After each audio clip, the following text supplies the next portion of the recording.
Observation, honorable members, I urge all of you to maintain discipline and decorum in the House and respect each other's right to speak when permitted by the chair. Members may kindly note the provisions of Rule 235 of the Rules of Procedure regarding rules to be observed in the Council. It inter alia prohibits interruption of any member while speaking by disorderly expression or noises or in any other disorderly manner. It also mandates that a member shall keep to his or her usual seat while addressing the Council. The rules to be observed by honorable members while taking part in a discussion are detailed in Rule 238. As per the practice and procedure of the House, members are required to give their names well in time, at least 30 minutes before the start of discussion through the floor leader or whip. Honorable members are advised to be careful to utilize their time effectively and may kindly conclude their speeches within the time allotted to each. It's also requested that the honorable members should speak in their turn only. During their speeches, anything said in violation of Rule 238 would not form any part of these records. Now I'll invite members to speak on the bill consideration and passing of the Prevention of the Insult to National Honor Amendment Bill 2026.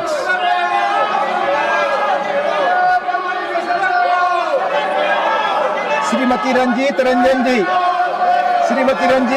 ji, please go to your seat and please speak. Sir, Please speak on the bill. आप speak, no, nothing is going on record. आपकी कोई बात record करेगी नहीं, not interested in speaking. Doctor Radha Mohan Das Agarwal, माननीय members जो विषय पर नहीं बोलेंगे उनकी बात रिकॉर्ड में नहीं जाएगी. आज पर Rule 110(240) बोलने का अवसर दिया. Speak on the subject only. छात्र जीवन से सुनता था. छात्र जीवन में एक कहानी बताते थे, जिसको न निज गौरव तथा निज देश का अभिमान है, वह नर नहीं है, पशु निरा है और मृतक समान है. छात्र जीवन में कुछ और पढ़ा अध्यक्ष महोदय. इस सदन में आकर मैंने देखा देश का गौरव कैसे अपमानित हो, देश की संस्कृति और सभ्यता को कैसे अपमानित किया जाए.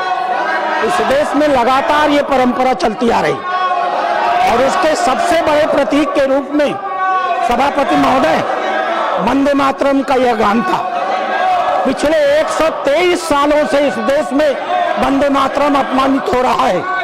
पिछले 123 सालों से भारतीय स्वतंत्रता आंदोलन की जो आत्मा थी, इस देश के क्रांतिकारियों के रोए रोए में जो गीत बजता था, जिससे प्रेरणा लेकर के इस देश के क्रांतिकारी इस देश के लिए अपना बलिदान करते थे, उस वंदे मातरम को सिर्फ आज की ही नहीं, स्वतंत्रता आंदोलन के दौरान की भी कांग्रेस ने लगातार अपमानित करने का काम किया है. आप कभी कल्पना करिए, वो राम प्रसाद बिस्मिल जो इस देश में कहते थे सरफरोशी की तमन्ना अब हमारे दिल में है, देखना है जोर कितना बाजुए कातिल में है, खींच कर लाई है हमको कत्ल होने की उम्मीद, कातिकों का आज जमघट कूचे कातिल में है. वो कल्पना करिए, वो 16 साल का करतार सिंह सराबा जो इस देश के लिए बलिदान करता था, इन्हें शर्म नहीं आती थी. वो कहता था भारत जननी तेरी जय हो विजय हो, तेरे लिए मृत्यु हो स्वर का द्वार, बेड़ी की झंझन में बीड़ा की लय हो, आए पुनः कृष्ण देखे दशा तेरी, रामा शिवा का फिर से उदय हो. वो अशफाक जिसने 19 साल की उम्र में फैजाबाद की जेल में अंग्रेजों ने फांसी पर चढ़ा दिया. अध्यक्ष महोदय वो कहते थे उर्जे कामयाबी पर कभी हिंदुस्तान होगा, रिया सैयाद के हाथों ये अपना आसिया होगा. कभी वो दिन भी आएगा जब अपना राज देखेंगे, जब अपनी ही जमी होगी, जब अपना आसमां होगा. ऐसे ऐसे त्याग, ऐसे ऐसे बलिदान, ऐसे ऐसे देश के लिए अपना सर कुछ अर्पित करने वाले लोग, यह ऊर्जा उन्हें कहां से आती थी? यह ऊर्जा उन्हें वंदे मातरम से आती थी. जब वो गाते थे सुजलाम सुफलाम मलयज शीतलाम सस्य श्यामलाम मातरम वंदे मातरम। तो देश का एक एक नागरिक, देश का एक एक क्रांतिकारी इस देश के लिए बलिदान हो जाया करता था। लेकिन सभापति महोदय, चूंकि यह क्रांतिकारियों का ध्वज घोष था, क्योंकि क्रांतिकारी इस गीत से प्रेरणा लेते थे, इन कांग्रेस के लोगों को उस गीत से हीन भावना का एहसास होता था, उन्हें अपने बौनेपन का एहसास होता था। उन्हें लगता था कि इस देश में ये सारे क्रांतिकारी ही देश की आजादी की लड़ाई में केंद्र में है, और इसीलिए लगातार इन क्रांतिकारियों को अपमानित करने के लिए वंदे मातरम को अपमानित करते थे। इतिहास गवाह है सभापति महोदय, एक और फांसियां दी जा रही थी एक क्रांतिकारियों को, और दूसरी ओर यह लोग गांधी और इरविन का समझौता कर रहे थे कि भगत सिंह को फांसी देनी है तो इरविन समझौता के पहले दे दो। अध्यक्ष महोदय, एक बार भी इस देश की संविधान सभा में एक बार भी वंदे मातरम के ऊपर चर्चा नहीं हुई। न जाने कितने विषयों पर चर्चा हुई।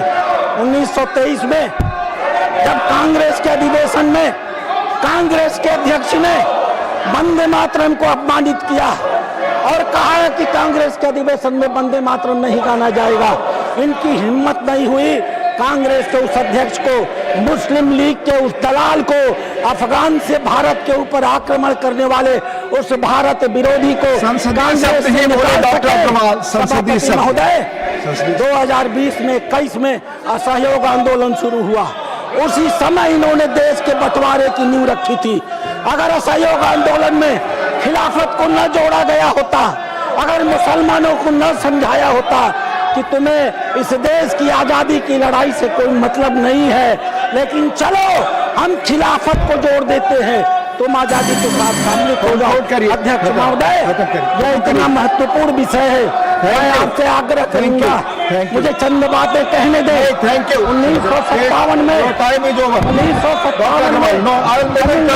में एक बिल प्रस्तुत हुआ, national insult honour of act, और आप जानते हैं आपका समय खत्म हुआ, क्या प्राविधान किया गया था? समय खत्म हुआ, उसमें प्राविधान किया था